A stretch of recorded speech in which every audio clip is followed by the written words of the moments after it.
Rated M for mature. Run for the hills, pick up your feet and let's go. We did our jobs, pick up speed, now let's move. The trees can't grow without the sun in their eyes. And we can't live if we're too afraid to die.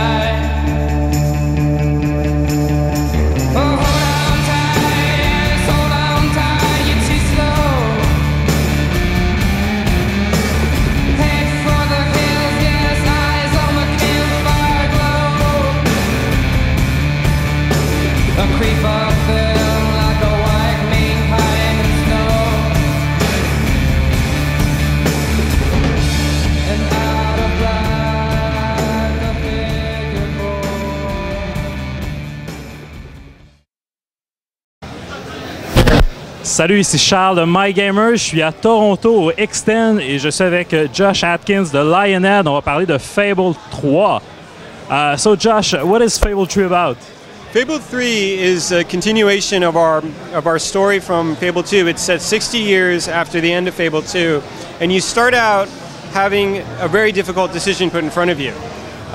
You are the child of your Fable 2 hero, and you're put in a position where you need to lead a revolution to overthrow a very evil king who happens to be your older brother.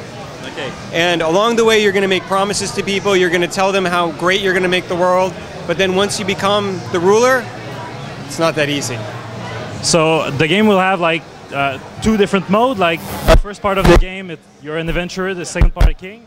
It's exactly right. I mean, once you become the king, we want the game to feel different.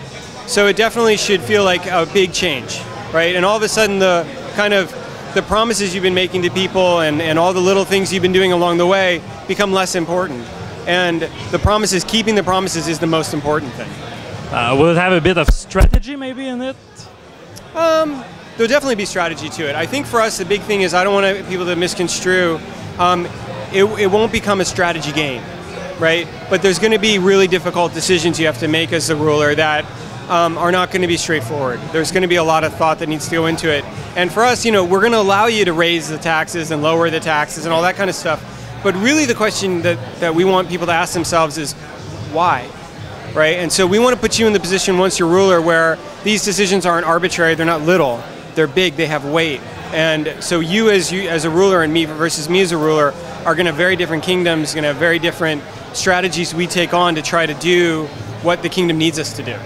Okay, will you be able maybe to attack other kingdoms, or you're only in your kingdom? So you do have an option once you become ruler. There is a neighboring kingdom called Aurora, and they ask you for help.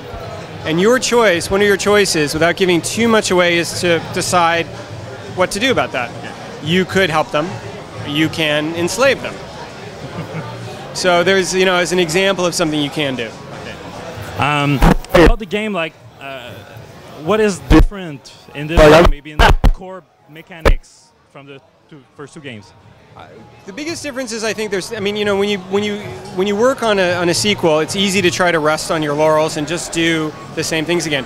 We've tried to reinvent as much of it as we possibly can. So we start out with the combat. The combat, I think we fully realize what one-button combat is now. And so combat should feel really fluid, really fun, still really accessible in the true Fable fashion. But now I think what you're going to see is that there's a huge benefit to weaving your different attacks together, and in fact now you can do things like combine spells together. And probably the most interesting thing is, as you're fighting, your weapon is going to change with you. So you're actually going to be building not only yourself as a hero, but your own Excalibur, your own sword, or your own pistol, your own rifle, your own hammer, stuff like that. So there's a lot changed with combat. The setups of all the combat portions of the game are very different. So we've tried, Fable had a reputation of being too easy. And while we don't, we like the way the game is, we don't want to necessarily change it, I think we're going to try to keep you on the edge of your couch a bit more. We don't want you kind of just sitting here playing the game. We want you, leaning forward a lot more. So I think that'll feel different. And then things like the sim are a lot deeper. You can do a lot more there. But probably the other big area that is co-op, right? So we're going to allow you to have two. You and I can play together, each have our own hero, each have our own dog. We could get married if we want. Okay, so there will be a dog in this one too. There will be a dog in this one too. But the interesting thing is, like, so when it comes to co-op, there's 2 dogs, it's 2 heroes. There should be children, right? Of course. Exactly. So you could marry your co-op friend, you could have a family with them, but you can also be business partners. So if if you're not inclined to get married, you could be business partners and share your gold and try to become the economic rulers of Albion as well. And about the co-op, will it be online only, or can I invite a friend to my house and we sit down? It's both. It's online and couch. There was one last question, but I don't remember it. Oh yes, we hear a lot about the first 2 Fable games. A lot of people said that they were short games. There was a lot of content, but the story was short. So is this game a bit longer, or? This is definitely the longest one. I don't think there's any hesitation about that. But for us, it's really, we want, we work so hard on all this content. We want you to actually see it all. So what we don't want to do is create a game that's like 50 hours, right? If you want to play the core story and feel like you finished the game, you can do that probably in about 15 hours or so. But to do everything in the game is going to take a lot of time. So there's a lot of content there. Definitely the longest one to date. And one last thing, there's a lot of talk about the Kinect, and you said that Fable 3 will not support the Kinect. Will there be a patch in the future, or? We're not going to go into detail on Kinect and Fable yet, but I think we're launching before Kinect does. But we'll have to look to the future and see, maybe there's a surprise in waiting for it. Great. Thanks for your time. So it's coming out when? October 26th here. October 26th. Well, we'll be waiting for it. Thanks a lot. Thank you. Bye.